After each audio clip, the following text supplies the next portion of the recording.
नमस्कार, मैं हूं आपके साथ ज्योतिका। आइए रुक करते हैं फटाफट खबरों की ओर।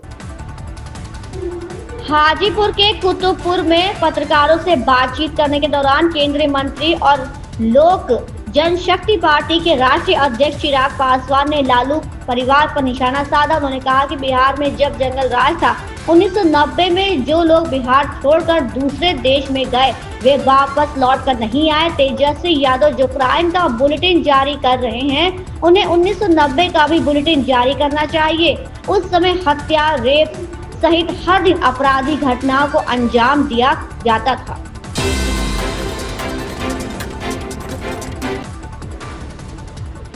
खान पान के लिए मशहूर लखनऊ में वाजपेयी कचौड़ी भंडार का नाम भी शामिल है। हजरतगंज में छोटी दुकान पर दिन भर में हजारों लोग लाइन लगाकर कचौड़ी और खस्ते खाते हैं, लेकिन शुक्रवार को राज्यकर विभाग की एसआईबी टीम को देख न केवल लाइन गायब हो गई बल्कि स्टाफ में भी अफरा तफरी मच गई।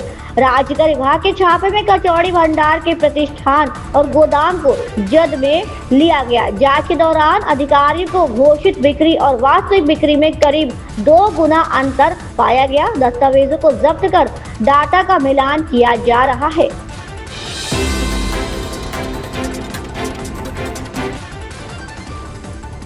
पीएम मोदी 14 अप्रैल को जिले में आएंगे। उनका विमान सरसावा एयरफोर्स के रनवे पर उतरेगा। यहां से हेलीकॉप्टर में यमुनानगर के प्रस्तावित कार्यक्रम में जाएंगे। सरसावा में मोदी करीब 20 मिनट रहेंगे। जानकारी के मुताबिक हरियाणा के यमुनानगर में 800 मेगावाट की सुपर क्रिटिकल थर्मल यूनिट स्थापित की जाएगी। 14 अप्रैल को प्रधानमंत्री नरेंद्र मोदी इसकी आधारशिला रखेंगे। यमुनानगर के नजदीक सरसावा एयरफोर्स स्टेशन का रनवे है।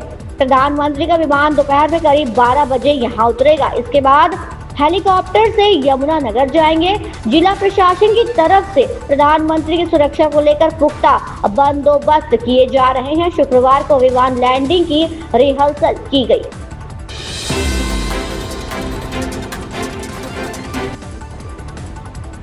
यूपी की राजधानी लखनऊ में शनिवार को बहुजन समाज पार्टी की प्रमुख मायावती ने एक्स पर पोस्ट करते हुए कांग्रेस को निशाना साधा। वक्फ बिल पर लोकसभा में विपक्ष के नेता राहुल गांधी की चुप्पी पर सवाल खड़े किए। संसद में लंबी बहस के दौरान वक्फ बिल पर न कुछ बोलने पर भी राहुल पर हमला किया।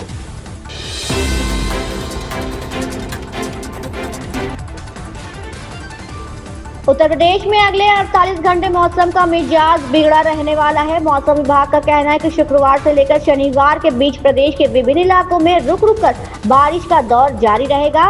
वहीं प्रदेश के पूर्वी और पश्चिमी दोनों हिस्सों के लगभग 50 जिलों में गरज चमक के साथ बूंदाबांदी और तेज हवा के झोंकों संग ओलावृष्टि का ऑरेंज अलर्ट जारी किया गया है।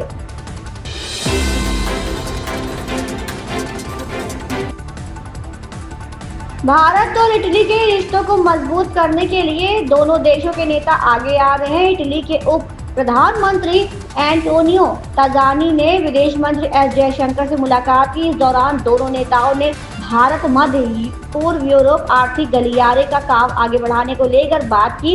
इसके साथ ही व्यापार, रक्षा, स्वच्छ ऊर्जा और उच्च प्रौद्योगिकी क्षेत्र में भी सहयोग बढ़ाने का निर्णय लिया।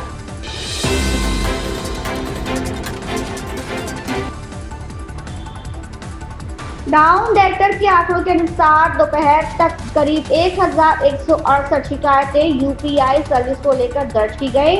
इसमें से गूगल पे पर 96 और पेटीएम पर 23 यूजर्स ने दिक्कतों की सूचना दी। यूपीआई की तरफ से अभी तक इस समस्या पर कोई आधिकारिक बयान सामने नहीं आया है, लेकिन बीते कुछ दिनों से ये लगातार कई बार ठप हो चुका है।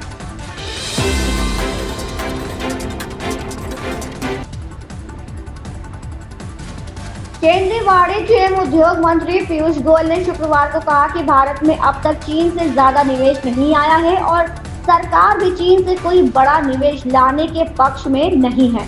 उन्होंने कहा, हमारी कोशिश है कि भारत की अर्थव्यवस्था को उन विकसित देशों से जोड़ा जाए जो निष्पक्ष व्यापार में भरोसा रखते हैं और जहां हमें व्यापार और निवेश का बराबरी का मौका मिले। हाल ही में सुष्मिता सेन एक कार्यक्रम में पहुंची। ऐसे में उनसे पैपराजी ने पूछा कि पाकिस्तानी कलाकार जैसे फवाद खान के भारत में काम करने पर उनका क्या विचार है। इस पर सुष्मिता सेन ने कहा कि देखिए, मुझे सिर्फ इतना पता है कि हुनर और रचनात्मकता का कोई पाबंदी नहीं होती, होनी भी नहीं चाहिए। हमारा क्षेत्र और स्पोर्ट्स ऐसे क्षेत्र है जहां पाबंदी नहीं होनी चाहिए। रचनात्मकता आजादी से होती है और मैं चाहती हूं कि किसी के लिए सरहद नहीं होनी चाहिए।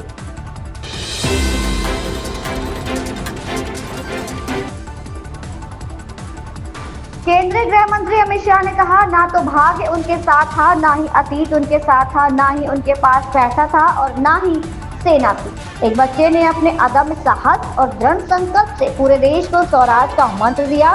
कुछ ही समय में उन्होंने 200 साल पुरानी मुगल हुकूमत को चकनाचूर कर दिया और देश को आजाद कराया।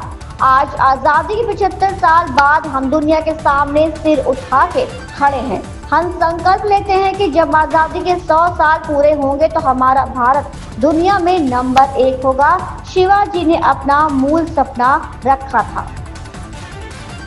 इन खबरों में बस इतना ही। बने रहिए हमारे साथ।